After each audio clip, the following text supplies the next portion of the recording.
conta como cambiou todo eso, que estou completamente abraiado a diferencia que hai. Hombre, por suposto, de ver todo isto cheo de eucaliptos como estaba, que era cando viñamos nosotros a xogar por aquí a ver isto, e xa non digamos ver o que está aparecendo aí, non? Sí, pero bueno, pensar todo o que vivimos aquí, é como cambiou completamente. Canto falamos desto, canto vimos estes muros, quen vivía, quen non vivía.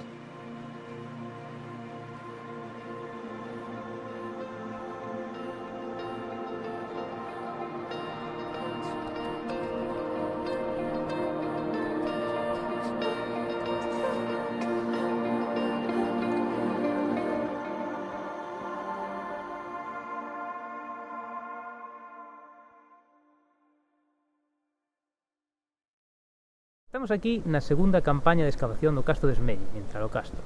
O ano pasado comezamos a excavar unhas estruturas na entorno da muralla, entre as dúas murallas do Castro, que parecían ser parte dun sistema de acceso. Neste caso, podémolo confirmar. Esta segunda campaña, que estamos realizando entre o 15 de xullo e o 2 de agosto, está comezando a agromar parte das estruturas do que sería o sistema de acceso, un conxunto monumental composto por un torreón, presumiblemente varias portas e un empedrado nun excelente estado de conservación.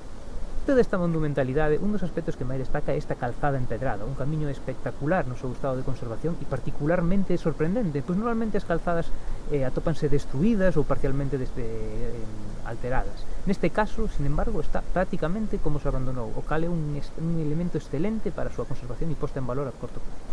Ademais, outra das cousas que podemos perfilar é a existencia dunha gran cabana, unha cabana monumental, que non sería unha vivenda e non sería tampouco relacionada co espacio de acceso, sino que sería posiblemente de uso colectivo ou asambleario nunha posición particularmente ben localizada no entorno de acceso, quizáis relacionada con actividades religiosas ou colectivas, non o sabemos, pero que sí tería unha particular importancia non só pola súa ubicación en plena zona de acceso, sino tamén porque estaría cuberta de pizarra, un elemento que non é propio desta zona. Nesta campaña, desgraciadamente, non atopamos tantos materiais como atopamos na anterior. Eso non é necesariamente malo. Os arqueólogos non traballan para buscar tesouros, non traballamos para atopar pezas bonitas. Agradecese que aparezan, pero non é o máis importante. O máis importante é entender a secuencia de abandono, de destrucción e de uso que tivo nos espacios que excavamos. Neste caso, non atopamos materiais, pero atopamos unha serie de estruturas e unha secuencia de depósitos, derrumbes, acumulacións de terra, que quizáis non sexan tan glamurosas ou tan especiais, pero que nos sirven a súa relación, comprender como se depositaron, como se relacionaron, e as súas relacións estratigráficas nos permite comprender como foi o pasado deste espacio. Neste caso, son moi representativas e nos permiten reconstruir pouco a pouco unha secuencia que, coa axuda de varias datacións de radiocarbono e tamén por termoluminiscencia, poderemos establecer unha secuencia aínda máis fiable, e espero que en breves podamos chegar a esas conclusións.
Un dos aspectos principais que ten este proxecto e que fai especial é o equipo humano. Tanto Juan Luis, o director da cátedra, o meu equipo de técnico de antiga arqueoloxía, Martín e Verónica, a xente que ven en formación, o xente que se dedica ás grabacións e a documentación fotográfica, constituímos un grupo exemplar, un grupo prácticamente sin parangón e, pola miña experiencia, sin ningún tipo de comparación con outros.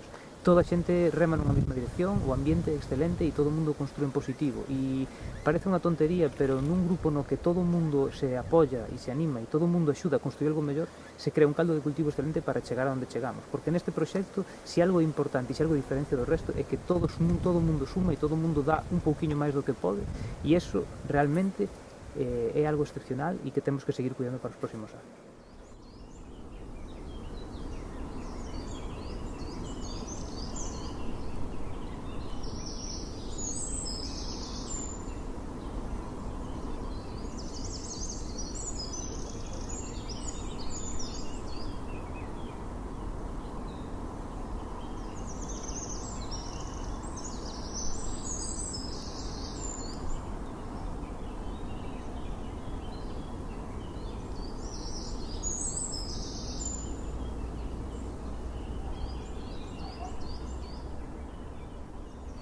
Es una suerte poder participar en esta excavación porque hay muy buen ambiente de trabajo, estamos gente de todos los ámbitos y de todas las edades, con lo cual puedo aprender un montón. Y también es la primera vez que estoy aquí en Ferrol excavando y puedo disfrutar de la costa y de las vistas desde el castro, que son espectaculares. Hola, soy Antía, este es mi segundo año, pero esta vez con el castro desplazado, nuevas estructuras y una visión de la costa preciosa. Son voluntario nesta excavación no castro de Tralocastro, na parroquia de Esmello en Ferrol. E nada, eu mesmo son de Ferrol, estudei Historia na Universidade de Santiago hai 5 anos. Neste caso é un luxo poder estar aquí axudando nesta excavación ao lado da miña casa. Soy museóloga y doctora en protección del patrimonio cultural y aquí en Tralocastro estoy viviendo mi primera experiencia en arqueología de campo. Bueno, aquí dentro do Castro temos unha visibilidade bastante importante, notámoslo especialmente agora que nos limparon o Castro, que retiraron a masa arbórea. Contrólase todo o Cabo Prior, vese dende a parroquia de San Xurxo ata a lenda praia de Ponzos, co cual pues, podemos deducir que o posicionamento do Castro debese ao control importante do territorio que podemos ver.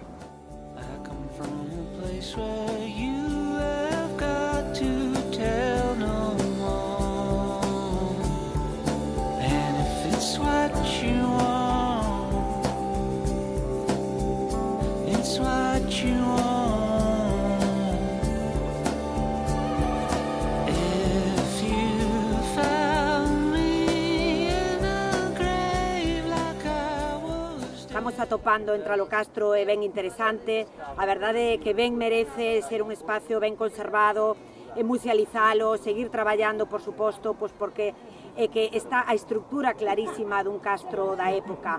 Vese esa rúa que acaba de aparecer en esta zona, ¿no? Algo único, en este enclave dentro do Concello, só nos podemos comprometer a seguir traballando para que isto sexa un éxito maior todavía.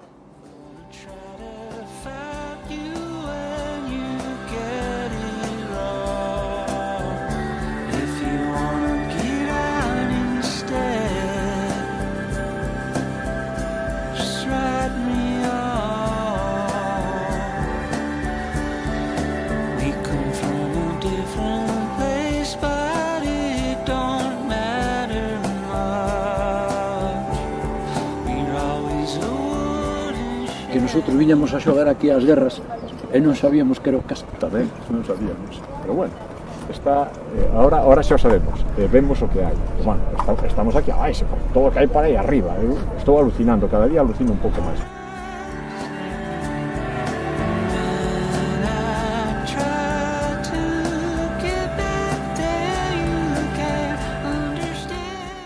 E ata aquí, 2 de agosto de 2024, remata a nosa presencia no Castro. Non a nosa investigación, pois seguiremos durante moitos meses no laboratorio, con materiales, con estruturas, con planos, coñecendo un poquinho máis o futuro e esperando preparar a campaña de 2025 con todos vos. Esperamos que volvades aquí de visita, esperamos seguir aquí con todos nós, con o mismo equipo, con moita máis xente, e que, por favor, nos sigades apoiando tanto como facedes ata ahora. Moitísimas gracias.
Estamos en enero de 2025, han pasado aproximadamente 6 meses desde que el equipo de arqueólogos de la Cátedra de Arqueología estuvo excavando en Tralocastro, en el Valle de Esmelle.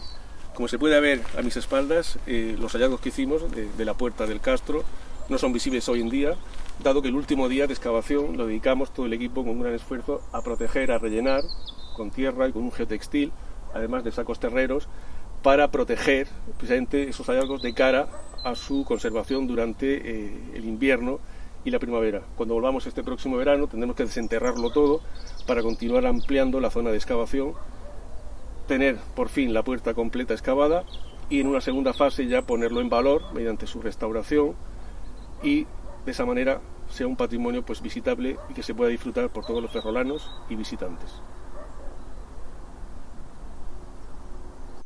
Esta piedra que tengo en la mano forma parte del castro de Esmelle, forma parte de nuestra historia. Si queremos que esta historia continúe y poderla conocer mucho mejor, tenemos que trabajar en 3 aspectos fundamentales. Uno es el mantenimiento del castro, su limpieza, porque tras la tala que realizó el Concello de Ferrol, el castro ha emergido de forma espectacular, vemos las ruinas, vemos su muralla, vemos todo, pero hay que seguir avanzando en ese segundo aspecto que formaría parte de este proyecto, que es la excavación. Excavar en diferentes sectores pues para conocer mucho mejor no solo estas piedras, sino lo que significan, es decir, cómo vivían, cómo pensaban, cómo sentían los habitantes de esta zona. Y en tercer lugar, hacer visitable toda esta zona, hacer visitable este yacimiento mediante su musealización. Para alcanzar los 3 logros planteados por la Cátedra de Arqueología y Educación Patrimonial, es fundamental contar con más recursos de cara al futuro. Pero sobre todo queremos seguir trabajando en lo que yo llamo el espíritu de Esmelle o el espíritu de Tralocastro, es decir, seguir haciendo comunidad. Una comunidad formada por el equipo técnico del proyecto, por los vecinos del Valle de Esmelle, por el Concello de Ferrol, como propietario de los terrenos donde está el castro, y por la Universidad de La Coruña, institución de educación superior a la que está adscrita la cátedra.